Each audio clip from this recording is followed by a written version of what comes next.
Welcome back to Sports and Money, KC, everybody. I am Ben Parker. It is a privilege to have you on board. We are joined by Luke Andrews. Luke is an author. Luke has a major real estate presence. He is from the Louisville, Kentucky area. He spent a decade in Denver. He's also into investing. He has kids. He has youth sports.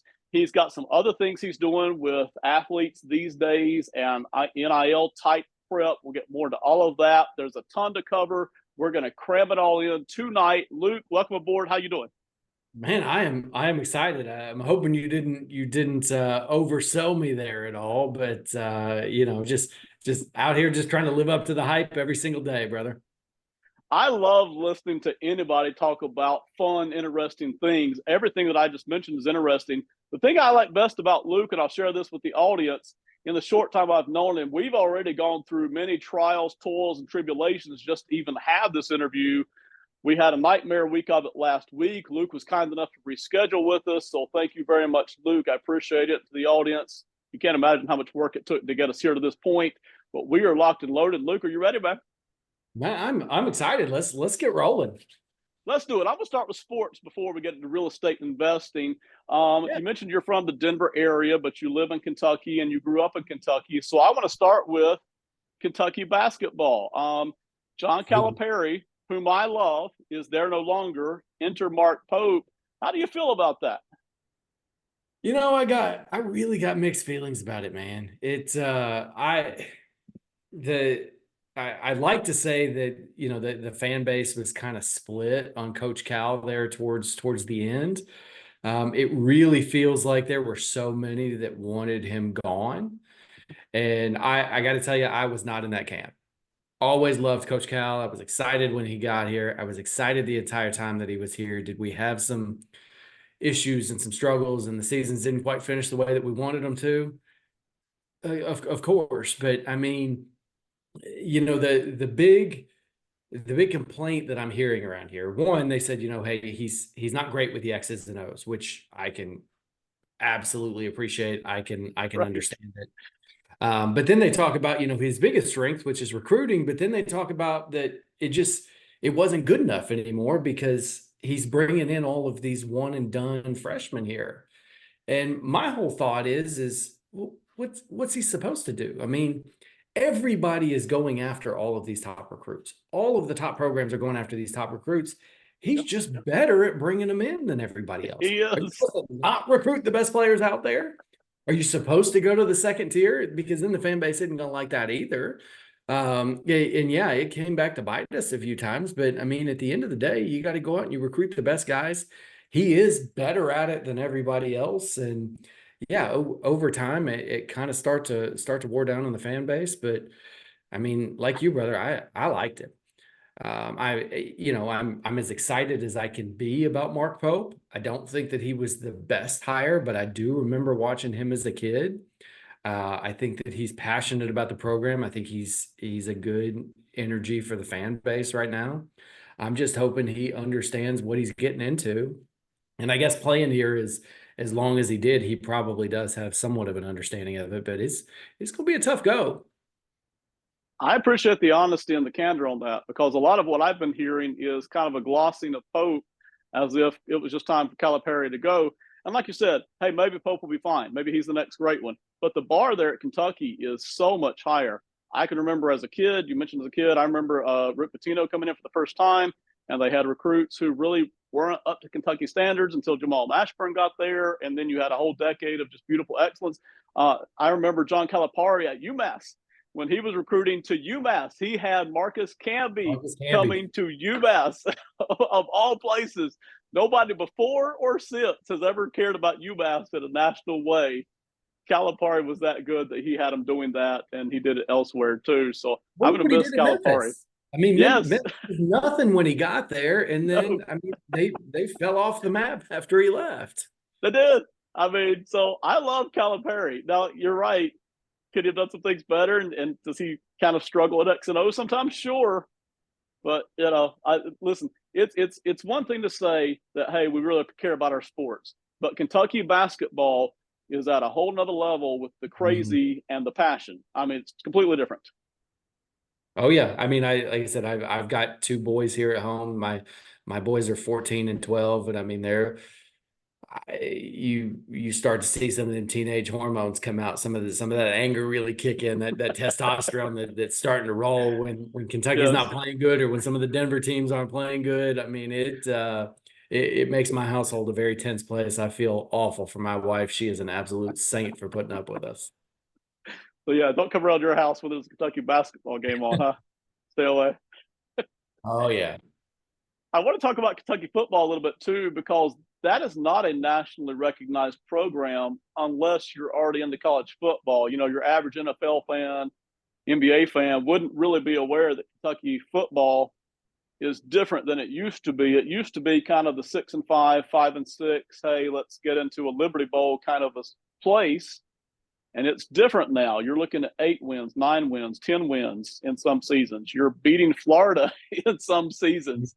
In some seasons, you have more talent than Florida. I mean, this was not heard of 20, 15 years ago. No. Stoops really is the key to that. But how do you feel about Kentucky football these days?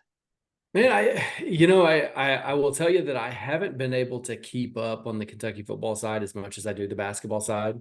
And a big part of that was coaching youth and middle school football for as long as I did. We played a whole lot of games on Saturdays, and they just kind of happened to run right along those Kentucky football games. So I didn't necessarily get to see them in real time. But man, the thing Stoops has done for the program, I'd venture to say that what he inherited and what he's been able to do with it was by far more significant than what John Calipari did with Kentucky basketball. I mean, because that was already a powerhouse, a blue blood program, something that people cared a whole lot about. But Kentucky football, it was all but written off. I mean, it was our most competitive game of the year was, there was usually some, little cupcake school, a Southeast Missouri State or something in the beginning. And then we had Vanderbilt, and that was usually a barn burner coming down, which is about as sad as it gets in college football. No offense to any Vanderbilt grads or fans out there, but man, what he's been able to do, the recruits he's been able to bring in, the money he's been able to bring in, the programs, the facilities, the boosters, just re-energizing the fan base to now having like real legitimate talent in the NFL that we never really had before. Yeah. It just didn't exist. I mean, we kind of lucked into Tim Couch, little old Leslie County out in the middle of nowhere in Kentucky. We were just fortunate that he happened to be born there. But I mean, now they're bringing it, Will Levis, and then Josh Allen from a couple years ago, not obviously not the quarterback at in Buffalo, but the great Yeah. pass rusher down in Jacksonville. I mean, he's brought in some real legitimate talent, and he's doing Yeah. big things down there. He is. It's so difficult to move from 5 or 6 wins a year in college football to 8 or 9. It's not Huge. just a number or two. That's huge difference. And those Mhm. NFL prospects that are NFL ready now, it's every position. It's cornerback, it's defensive tackle, it is running back, it's slot receivers, it's all the way across the board. And they're bringing them in, they're sending them back out. They're doing fantastic there, even though it's not nationally recognized, really. Just hoping that he'll stick around just a little bit longer. So Yes. Well, you mentioned your family a lot, and I'm going to interject that here. You stay busy like all of us as dads and moms and whoever's got a career. You stay busy, so it's always a challenge to and balance is an overused word, but it's always a challenge to mix the family life. But you sound like you've really kind of hit a great spot there with it as you coach those sports that you and your kids get to have some real bonding time there. we really do, and I mean it's somewhat intentional and somewhat fallen into it. Yeah. I started coaching my youngest son from a football perspective when he was in second grade. And so he started playing football back then, and it was something I just kind of fell in love with. And I always Right. played football growing up. I wasn't what wasn't a star athlete. I had some opportunities to play college sports, which I was very fortunate to do. I was a college soccer player, but you know, fortunate, unfortunate, both my kids happen to hate soccer. But they love football, they love basketball, really getting into golf now. But having the opportunity to be able to coach them is just it's a great opportunity to be able to just spend a lot of good quality time. Now, I can tell you that it has also caused some fights and some struggles and some, it's a hard balance to take that hat, take off the coaching hat and put on the dad hat. And Yep. I like to say too, as their coach, I kind of wear four hats. I wear the dad hat where it's just like, man, my heart just breaks for him, and I just want him to have everything, and I just want it to be easy, and I want it to be great. I want to pick him up and hug him. Then I've got the father hat that knows that long term that's not necessarily what's best for him, and sometimes that tough love and letting them Yep. fail and stumble a little bit. Mhm. Then there's the coach hat where it's like, man, I got to take care of this entire team, and as much as I love developing kids, if we're not winning games, I'm gone. And then I've got the objective hat too, where I got to look back and I got to say, I don't ever want there to be any thought from a parent or somebody from the stands that says, man, his kid only gets to play because he's the coach. I don't want Right. any daddy ball comparisons. And I've probably swung so far in the other way. I mean, I've had both my kids come to me at times crying like, hey, why are you so much harder on us than you are on everybody else? And I mean, that breaks your dad heart right there. Right. Uh, so it's, but I've told people in the past, it's like for a couple of years, especially from a football perspective, because it takes up so much time. My youngest son, I spent more time with him than anyone, including my wife. Like I spent more time with him every single week than I did even with my own wife. So Relationships are messy. I don't care if it's a marriage or if it's a parent relationship, or I don't care what it is. If you're going to live with somebody or work with somebody, relationships are messy, and parenting is never easy. I mean, I don't care if it's one kid or 13. It's never easy. There's always going to be back and forth, and hey, maybe I didn't get that quite right. Let me change it moving forward. And then if it's your kids, hey, they'll have their turn someday too to do the yeah, same oh thing yeah. with their kids. So you're like, You hey, just hope they look back and they're like, oh yeah, dad man, he really was trying hard. right. He was really trying. He wasn't trying to make me miserable. He was actually trying hard. But it's you used the word balance earlier, man, and the balance is just so tough in every aspect of it, Yes. whatsoever. So Never stops. And I don't think there is any right or wrong. It just never stops. So oh yeah, you I make mentioned, mistakes every single day. yeah, I who doesn't join the crowd and get in line. You mentioned Denver. You were there for 10 years. I assume that you also care about at least one of the Denver teams as well, right? We care about just about all of them, and I mean, as much as the Rockies try to get us to not care about them, we still do. But my boys especially are massive Denver Bronco and Denver Nugget fans. So I'm telling you, we're gonna hit the Denver Nuggets here quick. One of my greatest disappointments in sports is the Colorado Rockies, because I was a kid when they came along as an expansion team, and eventually they built the cool stadium, and the ball was rocketing out of there all the time, and they got the cool uniforms. And other than one or two seasons, man, it just hadn't been there. You're like, oh, I really wish this franchise could succeed. I mean, it's tough. The ownership there, and it's widely known and widely accepted that they're just because the ballpark is so great, the weather is so fantastic, the views. I mean, if you're sitting on the first base side, you're watching the sunset over the mountains. I Oh, mean, like it's impossible to beat. And so they're still drawing 20, 25, 30, 40,000 fans a game, you know, on pace to have a record losing season this year. wow. Wow. And I mean, it's just they're drawing so many fans. They don't really have any incentive to go through Right. and change much. And so it makes it really, really difficult to be a fan, but it's also makes it difficult to stay away from the ballpark because it's just so dang nice out there. Well, another place that sounds like you really did enjoy would be the Denver Nuggets. Talk about a team that's Mhm. got some things to root for, right? Oh yeah, I mean the Nuggets. I mean the last couple of years, especially, and the entire time that we lived there. Now we left 10 years ago. We were there for 10 years, and we left 10 years ago. But got to be there for the Carmelo years. Got to be Mm-hmm. there for the Iverson years that were there. Chauncey Billups coming back. Just seeing them having just such a good run of success, and then to now just even take it to that next level, because it was like they never could get past the Lakers in the West. They'd make it to the Western Conference Finals, and then they'd end up getting, beating a gentleman's sweep, losing in five.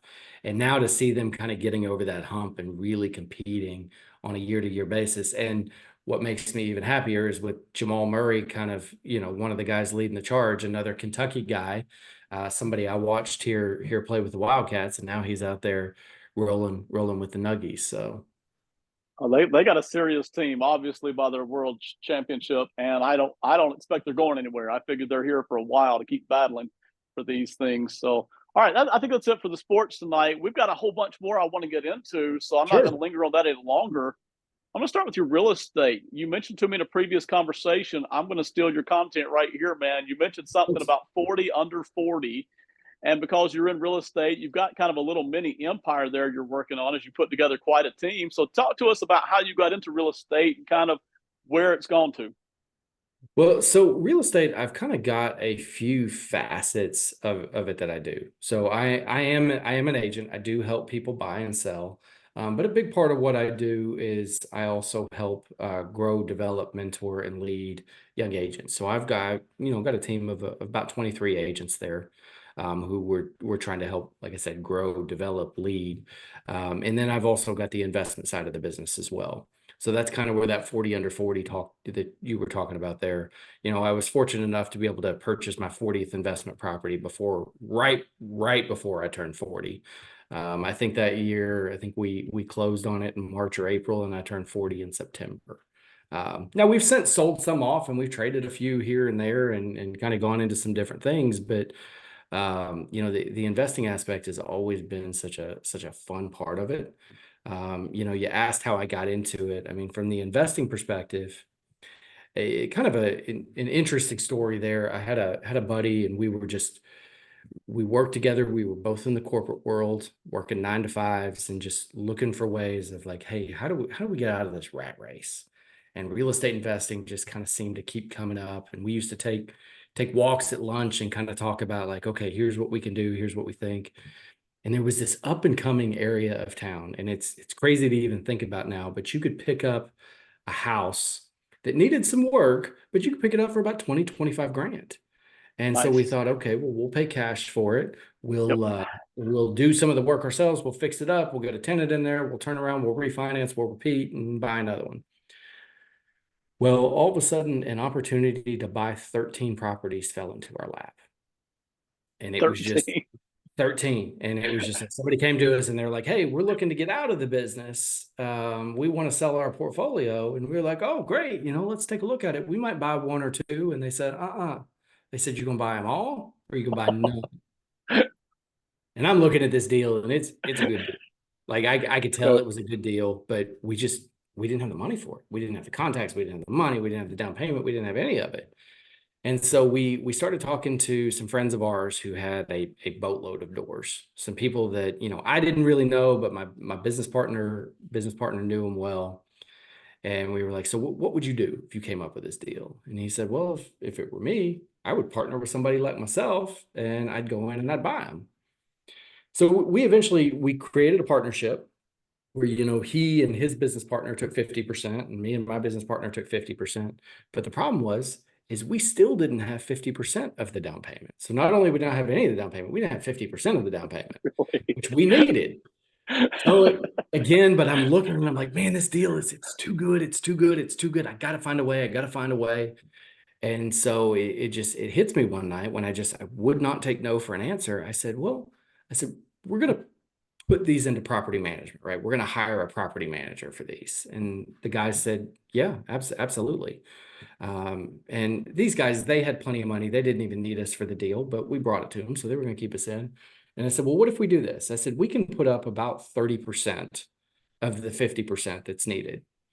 What if we agree to manage the properties for no fee or on a scheduled fee to essentially pay that back? So they were going to put up 70%. We were going to put up 30%, but we'd be 50-50 partners from day one, and we were going to manage it for no cost. And what that did, it really did two key things for us. Number one, it it got us in the game. It got us in Right. this investment. It was a really great investment. And number two, by managing it ourselves, we learned so much, so many things that we had no idea about. I mean, it was a trial by fire as we're coming through there.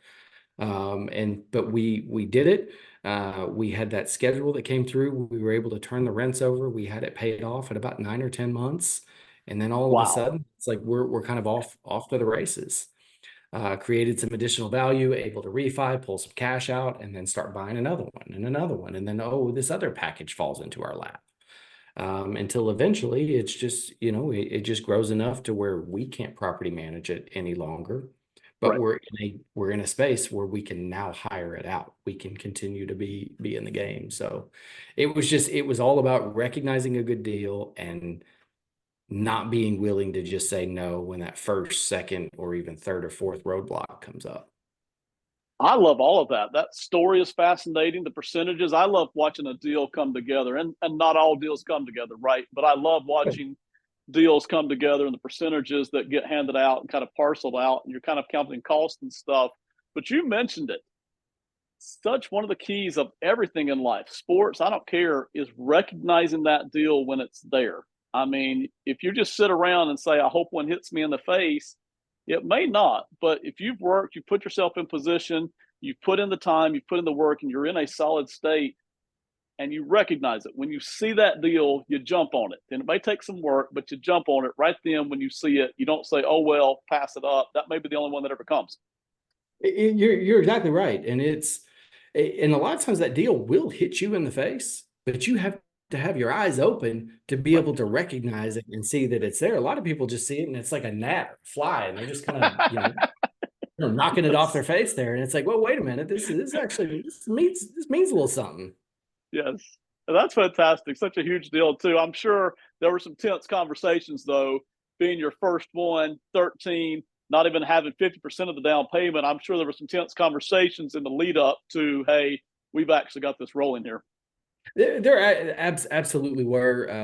Something that I recognized early on in my career is, and it is held true to this day that to me, the two most important factors for success in business, life, everything else is number one, a willingness to solve problems, and number two, being a really effective communicator.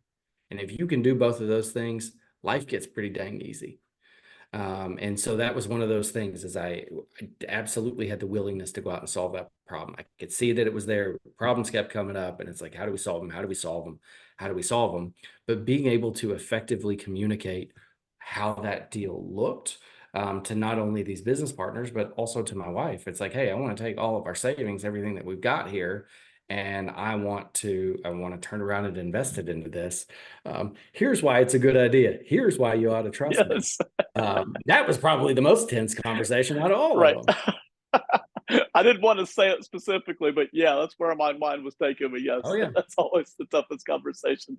Things are never easy, always messy. But I love that. So you've been in real estate for quite a while. You mentioned investing as well. We'll talk about your books in a second. But how did you get? And I'm sure these things just kind of present themselves from time to time. Did you purposely look to get into investing, or did it kind of just open up from the real estate side? So I was not in the actual real estate business at the time. I was working in strategic marketing and data analytics for a Fortune 100 company. So I was doing pharmaceutical marketing. And Mm-hmm. this just the guy that I was working with, he was somebody else that was just there working in that same corporate role. And real estate investing was something that was always somewhat interesting to us. And so we started talking about it. We started researching it. And it was kind of one of those things we talked about it every single day. And when you start talking about something every single day, um, it's amazing when opportunities present themselves. So science has a word for it. It's the Bader-Meinhof principle. The easier, kind of more recognizable example of that is, I mean, let's just say you go out and you buy a brand new truck, and you decide you're going to go out and get a red Ford F-150, one that you've never seen anybody with this color red. The second that you pull off the lot, there's going to be one sitting at that stoplight. There's going to be one at that stoplight and one in that McDonald's parking lot over there. And it's like, well, did all these people go out and buy one just because I did? And it's like, no, they were always there. Your mind and your eyes just weren't open to them. And so it was one of those things that once we started talking about it every single day, our eyes were open to it, our minds were open to it, our ears were open to it. And then all of a sudden, it's just from having conversations, it's like he overhears something in the background while he was having dinner at his girlfriend's parents' house. They had some friends over, and he just kind of hears something in the background, starts talking real estate investing. And oh, by the way, they have a big portfolio and maybe they want to sell it. And it's just because our eyes open, minds open, ears open, we were able to find those deals. Yeah, and I love it. There's so much that goes on there. I want to talk quickly about your books, and then we'll kind of from there go back into some of the real estate and some of the investing. You've written several books here. I've gotten a small list here. It's called one is called Small Steps. I see Sizable Gains, the Reinvention Journal, and 10 Mistakes Every Investor Makes Buying Their First Investment Property. So I don't know how many books you have written in total. That's just a part of them. But how did you get into the book writing, and do you enjoy it? I assume you do. You know what? I enjoy it somewhat. It's a bit of a creative outlet for me. So Small Step, Sizable Gains was the very first book that I wrote. And it was one I started talking about just kind of writing a book. And I had somebody that said, oh, who are you to write a book? You know, you barely passed English class, which is true. And it was Kentucky public school English class. So you can just imagine that high bar that was set right there, right? Right. So it was like, well, you barely passed it. And what do you really have to say? And who's going to read it? Who's going to publish it? Who's going to buy it? Who's going to do all these things? And so more than anything, it was just like, because they told me I couldn't, I was going to sit down Right. and I was going to do it. Yes. I will tell you that first book, it was terrible.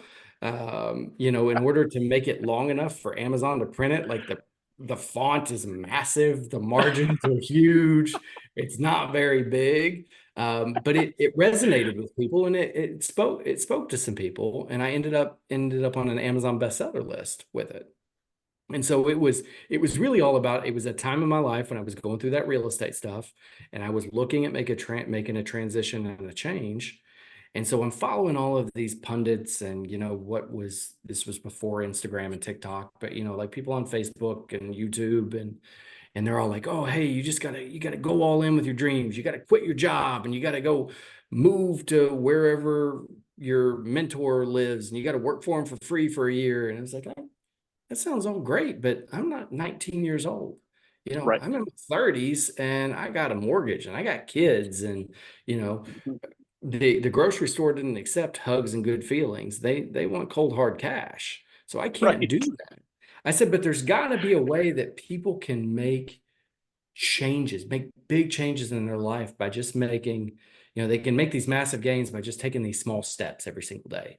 And so I just started experimenting and documenting my journey, and then realized that I found just kind of 21 small things that people could do that were inexpensive, or weren't inexpensive, they were free, just little minor changes that they can make every single day. It's not going to take a lot of time, but it is going to take some effort. It's going to take some consistency, and how these small steps can lead to these big, sizable, exponential gains.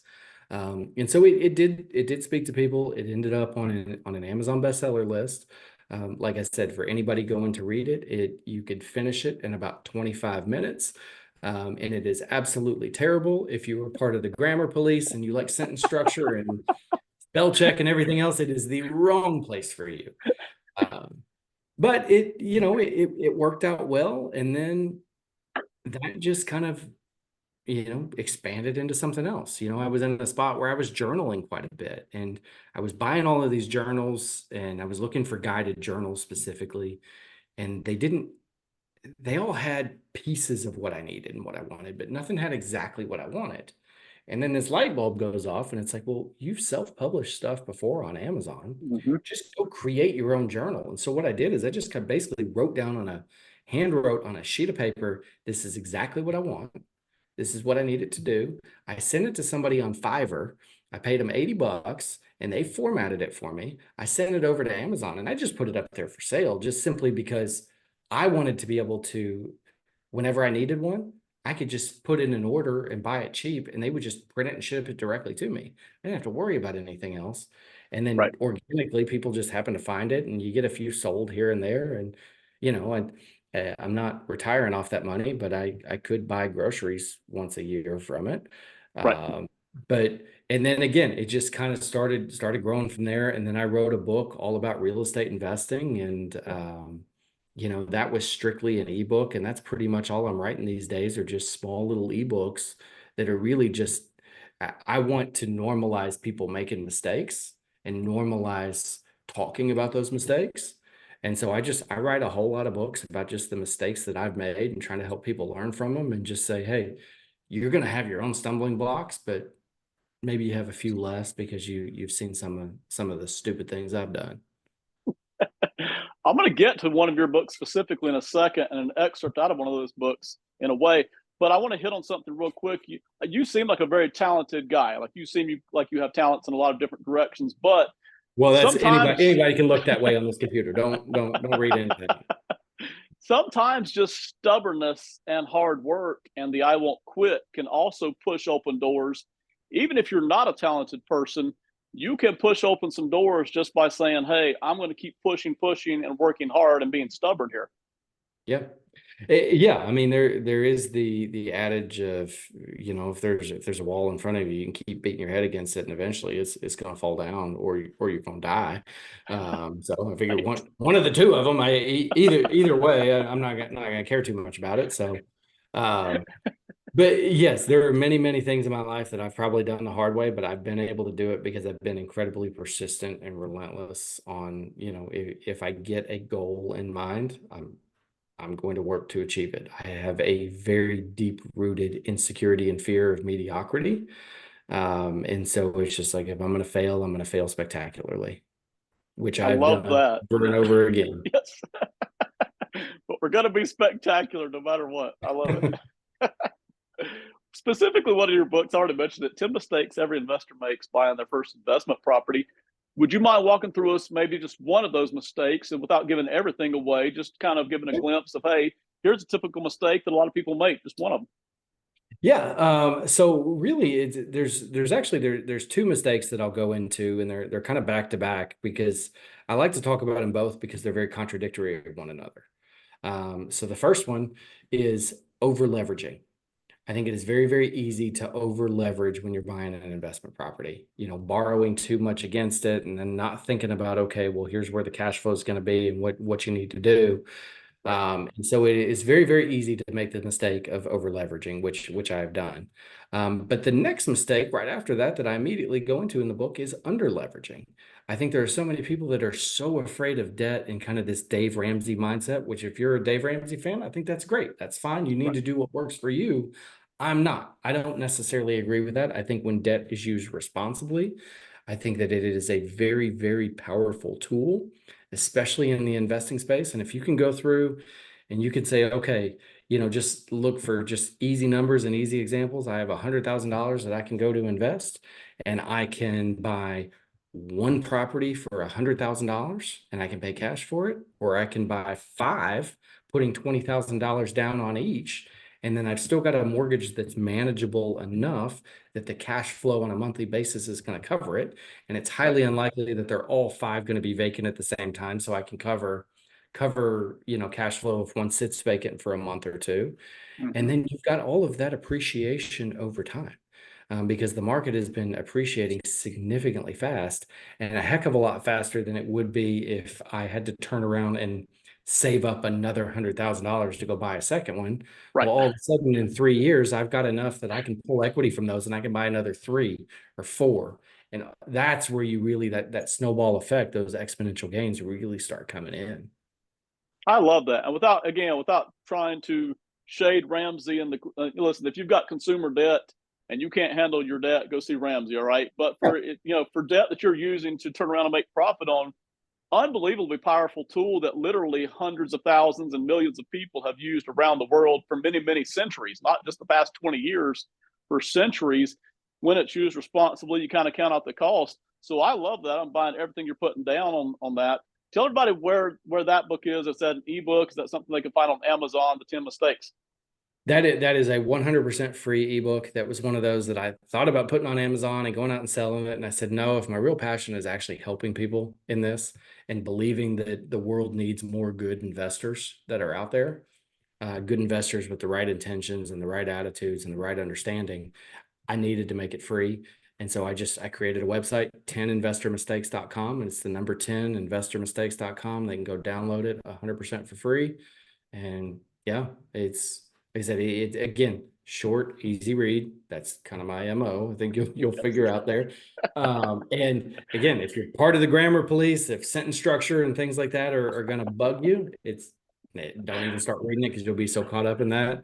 But if you can just kind of get going with some content and learn from somebody who's made each and every one of those mistakes, I think I think it's a home run. So Without even getting into our final segment here, which we're going to touch on in just a second, it does seem something that's important to you, not only that you've had success, which you have, but also sharing that and giving parts of that to other people, whether it's your kids or whether it's some of the younger real estate agents that you work with and tend to, or whether it's, hey, I've made mistakes, here's my thoughts, I'll put it on an ebook where other people can access it.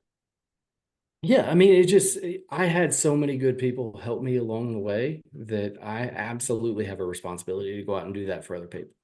I mean, it's just, look, I've had some bad ones who have been mentors, people who I thought were great mentors turned out to be really, really bad mentors. I've had great mentors who turned out to be even better mentors than I could have ever imagined. And so it is my responsibility to go out and do the same for other people. Like I said, it's one of those things that the world needs better investors. They need investors who are going to be doing the right thing, who are building generational wealth for their families. And if I can play any part of that, I absolutely will. And that's something I think a lot of people don't think about is that if there's enough people making good investments, there is creation of wealth there that can start to be shared not just with you and your family, but it starts to build an entire city or a country can actually share in that because it is growing and creating wealth. Absolutely. Absolutely. And it's so important. And I'm a big proponent of this, and some people they may not be, but I'm a big proponent in keeping my kids involved in that aspect of the business as well. Trying to Yeah. teach them about money a lot more than my parents did for me.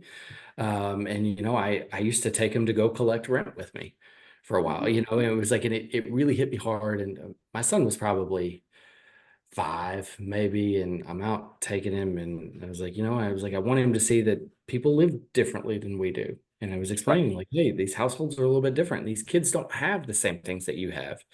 And Mm-hmm. he was like, oh, do you mean like maybe each kid doesn't have their own iPad, that they have one that they have to share? And I was like, whoa, well, maybe I've sheltered them too much at this point. It's like, Right. no, these kids don't have any iPads at all, bud. Right. And so that was a big turning point for me of like, hey, I gotta teach them about the world. I need to teach them about this business. I need them to see that, everybody lives just a little bit differently than we do. And it's not right or wrong. It's just different.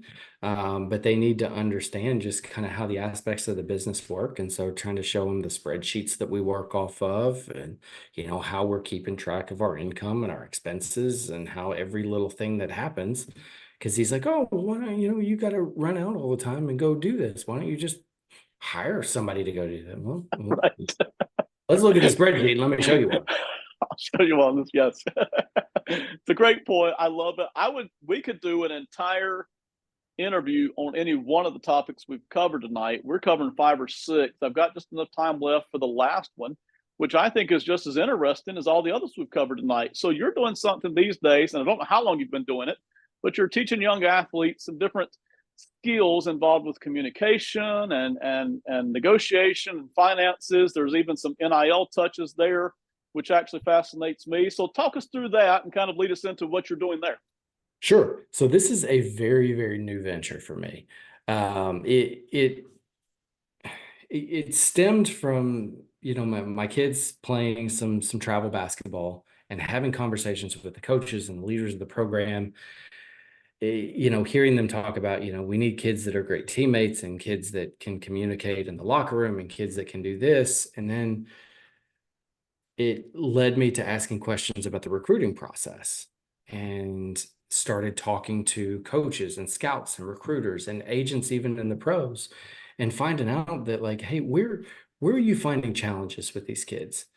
Because just like you expect, if a scout or a recruiter is coming to watch you at a tournament, they know you can play. They're Right. looking for some of the other things that are out there, right? And I'll be the first to tell you, as long as I've coached, I'm a phenomenal assistant coach. I'm a terrible head coach. Like Coach Cal, I'm not good with the X's and O's. I leave the hard skills, is what I call them, to those coaches. I work on the soft Okay. skills. And so it just led me to understand, because like these coaches and these scouts and recruiters are telling me, like, we're asking these kids simple questions like, hey, tell me about yourself. And so one of two things was happening. It was like the kid was either so overconfident, and they produced so much bravado, whether it was insecurity coming out in that way, or they were just really that arrogant, Right. that it was turning the coach off, like, hey, this isn't going to be a good team player, not a good locker room player. Or the kid was just so nervous and caught off guard and, shifty and kind of shrinking and mumbling and couldn't make eye contact and couldn't come up with anything to say, that all of a sudden the coach thinks, okay, well, they can't perform when the lights come on. They're Mhm. not going to be able to handle the pressure of big time college basketball. And so I said, it comes back down to effective communication. And how the same things that I have been teaching my agents for years and years, and a course and a framework that I had already put together about how to manufacture confidence in the moment, how to effectively communicate and do these things. I said, I can just transition that over to athletes. And so I started just kind of testing it out with some athletes there and said, hey, here are the things that you need to work on. Because we also saw, coaches are telling kids in the game, something's not going right. Kid's hanging his head, and he's getting upset on the bench, and the coach is like, hey, change your attitude, pick your head up, be a leader out there. All of those cliche things Right. they're telling them, but they're not really telling them how to do it. They're telling them what to do, but not really how to do it. So I said, how do we find a way to instantly manufacture confidence in the moment? How do we instantly find a way to change their attitude, to change the things that they're doing, to become more effective communicators? Because now, with the onset of NIL and the fact that kids are now getting sponsorships, and I don't know if you just saw, I believe it was this past week, that Florida is now allowing high school kids to be able to take sponsorships. And so I then started talking to business owners, ones that I knew were starting to work with some of the local universities and teams, and finding out, like, hey, what are you looking for in a player that's going to endorse your product, your business, your company? And again, it all came back to effective communication. They needed them to perform on the court, but they also needed them to Right. perform off the court. And so again, it's like that's not a natural scenario for a lot of these kids. And so how do we create this confidence? How do we create this effective communication? And so I adapted this framework that I had already built for the sales world, and said, how do we use this for athletes, and then help them? So part of that was that was the biggest piece, is kind of going through that confidence and communication. I've got a section on helping them to set goals. I've got a section on an old book that I had written, where, again, talking about the two keys to success, the willingness to solve problems and effective communication.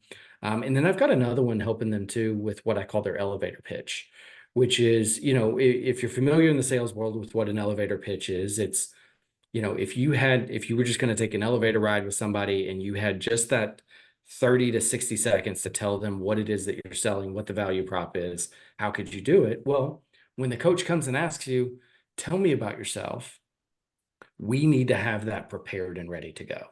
And let's do it in a way that's not going to come off as arrogant or massive bravado, and that's going to show that you're a great team player, a great locker room player, and talking about things like, hey, I'm Luke Andrews. I'm a 6'3" wing, class of 2028. I'm not any of those things. I'm way past class of 2028, not even close to 6'3". But basically going through that, and then like, hey, here's what my coaches would say about me. Here's what my teammates would say about me. Here's a part of my game that I'm most proud of. Here's something that I'm currently working on. It kind of hits all of those facets of, hey, This is what my coaches are going to say. This is what my teammates are going to say. I care about those perceptions. Here's a part of my game that I'm proud of. This is where you get to brag a little bit. And then here's something that I'm working on, because these coaches, scouts, and recruiters don't want to feel like you think you're a finished product. If they don't think that you're coachable, they don't want you in there. So how do we go through and get these kids prepared? Because right now, especially with NIL and the sponsorships, there are millions of dollars on the table that can literally change the course of entire families. Many of these kids are coming up and they're just hoping to get to the pros to be able to change the lives of their families. But now they've got opportunities to do that earlier and earlier and earlier. So how do we go through and how do we teach that? And how do we help them capitalize on that? That's a great point all the way across the board. And I love what you're doing there, because you're right. Like it or not, fair or not, from any aspect, you've got 17 and 18-year-olds and 20-year-olds who are now, if they cannot present themselves right, they may not even get on a college team, possibly, depending on their talent level, if they're a fringe talent. But if they get on a college team and they're looking for some endorsement money, depending on how they can pitch the product or how they can just at least present themselves, you are looking at hundreds of thousands to millions of dollars, to even in some cases tens of millions of dollars if you're that good. But so much of that is how you present yourself. Do people like you, connect with you? It's much more about just being able to play on the court. You're right. Some of these kids are never going to go to the pros. They may make hundreds of thousands or even millions just playing college ball and then go join life like the rest of us. But still, it's changing money, life-changing money for tons and tons of families.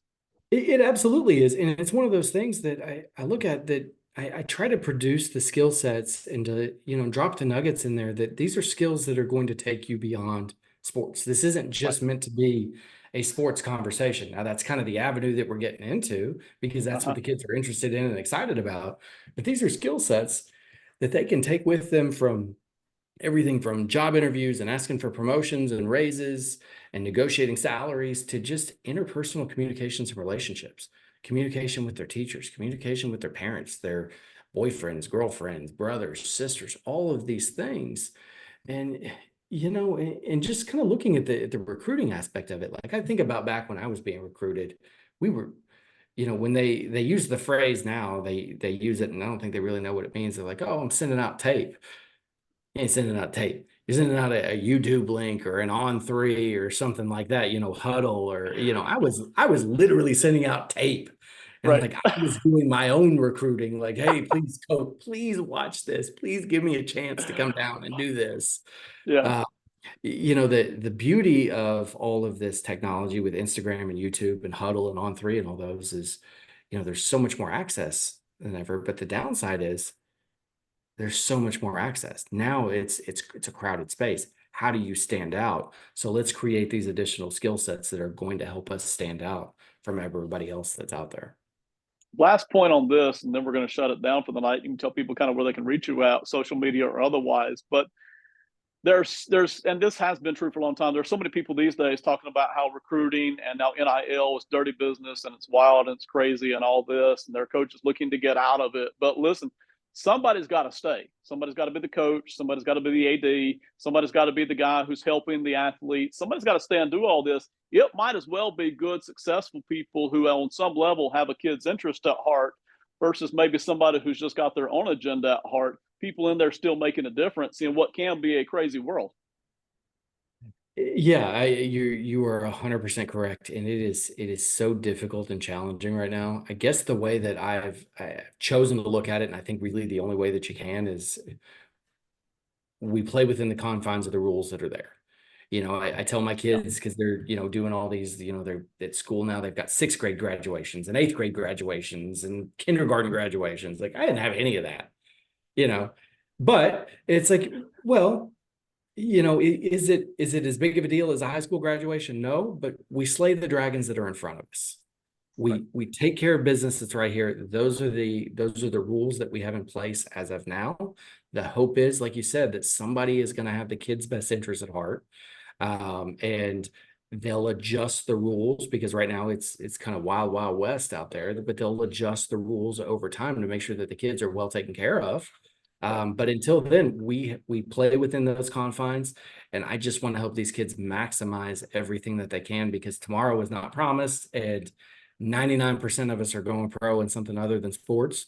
So if we can help them capitalize in the moment right now, get their education paid for that they normally wouldn't have an opportunity to do, and to have some skill sets that will set them up for the rest of their life, I want to do what I can. Luke, it's been a lot of fun talking to you. We could do this for a lot longer on any of the subjects. I especially like that you don't use a lot of cliches. I like that you've introduced us to some terms that maybe a lot of us don't use in the regular everyday vernacular. I like your honesty. I like a lot of the stuff that we talked about tonight. Tell everybody, social media or otherwise, where they can reach you if they want to reach out for anything, questions, books, etc. Sure. Like I said, you can go to 10investormistakes.com. I should be significantly better on social media than I am, being in real estate and investing and all this other stuff. I'm just not terrible at it. I do have an Instagram, Luke Andrews RE, for real estate. But I mean, honestly, if you catch me on LinkedIn, that is by far where I'm the most active. So Luke Andrews on there, or just shoot me an email. I mean, I don't have a VA checking my email. I check them all. I respond to them all myself. Luke@lukeandrews.us. Shoot me an email. I mean, if you've got questions about NIL and scholarships, if you have questions about real estate investing, or you're like, hey, I'm thinking about becoming a real estate agent, what are your best tips? Great. Shoot them out. I love talking to people. Like I said, we need better people in these industries. We need more educated people, people who have good mentors that are out there, and I'm more than happy to do that. I don't sell coaching or anything. I'm not trying to be your real estate coach and get you to pay me $700-800 a month. I don't do that. I'm just here to help you and try to help you develop and grow. So always reach out anytime. I'm happy to chat with anybody. Luke, it's been a privilege. Anything else you want to tell the audience on your way out, on our way out the door, man? No, I mean, I'm kind of looking at that board you got there in the background. Who's is that you leading down there on the leaderboard? Does that say 620 versus Just barely. Yeah, just barely. We just started, so I'm just barely in the lead. I'm hoping that our everybody else just mutual quits friend coming. Yeah, our mutual friend Yusef down there kind of Yes. bringing up a career with 395. Yeah, Mr. it's vicious, man. It's vicious. No, this has been a ton of fun. I can't tell you how much I appreciate you having me on. And like I said, this is I'm glad we got a chance to do this. Luke, I wish you and your family the best. Thank you, everybody, for listening. This is Sports and Money KC. We'll see you next time. Have a great one. Goodbye.